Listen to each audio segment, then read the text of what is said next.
My name's James Elcombe. I just completed the intense one-week course in Java programming.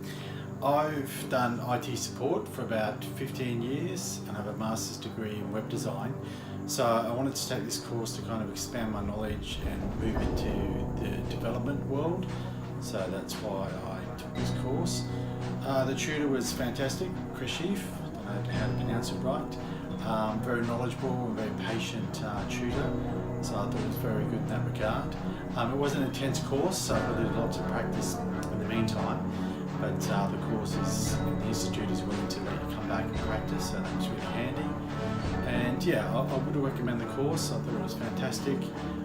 Just the great tutors.